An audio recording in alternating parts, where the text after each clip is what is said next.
ঢাকা 18, মাহমুদুর রহমান মান্না, বগুড়া 2, মোফাক্কুরুল ইসলাম নবাব আমার ডাইনে বসে আছেন, রংপুর 5, একেবারে কবিতা আসেনি, মোহাম্মদ কবির হাসান জামালপুর 4, সিরাজগঞ্জ 1, মোহাম্মদ নাজমুস সাকিব, পাবনা 6, শাহনাজ রানু, চট্টগ্রাম 6, চট্টগ্রাম 9, স্বপন মজুমদার, চাঁদপুর 2, অধ্যাপক এনামুল হক, কুড়িগ্রাম 2, মেজর অবসরপ্রাপ্ত আব্দুল সালাম, রাজশাহী 2, মোহাম্মদ শামসুল আলম ডক্টর, লক্ষ্মীপুর 2, মোহাম্মদ রেজাউল করিম।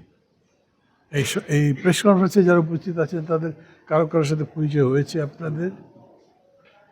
মেজর সালাম সর্বডানে, আর তার বাদিক থেকে আমি বলছি মোফাক্কুরুল ইসলাম নবাব, তারপর আমাদের দলের সাধারণ সম্পাদক জনাব শহীদুল্লাহ কায়সার, আমি মাহমুদুর রহমান মান্না, আমার পাশে প্রেসিডিয়াম সদস্য দেলোয়ার হোসেন রাজা, প্রেসিডিয়াম সদস্য মঞ্জুর কাদের, কেন্দ্র কমিটির সদস্য লাকি বেগম, ফিরোজ হাসান রনি,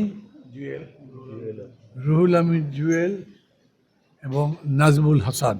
এরা সবাই কেন্দ্রীয় কমিটির সদস্য, তারাই শুধু মঞ্চে আছেন। আমরা বিশ্বাস করি যতটুকু জাতীয় ঐক্য গড়েছে তার ভিত্তিতে বাংলাদেশকে বদলে দেওয়া সম্ভব। আমরা প্রথম আমাদের দলের পক্ষ থেকে আজ আপনাদের সামনে, আপনাদের মাধ্যমে দেশবাসীর কাছে আহ্বান জানাতে চাই, এই গণভোট আমাদের জন্য গুরুত্বপূর্ণ। এই গণভোটে আমরা সবাই যেন নিজ নিজ মন্তব্য ব্যক্ত করি। আমরা আমাদের কর্মসূচি মানে নির্বাচনী ম্যানিফেস্টো অচিরেই ঘোষণা করব, এখনই বলছি না। আসলে আমরা এখনো ততখানি প্রস্তুত নই। আমরা মনে করি সংস্কার নিয়ে যে সমস্ত সিদ্ধান্ত হয়েছে সেই সংস্কার বাস্তবায়নের ব্যাপারে আমরা একমত আছি।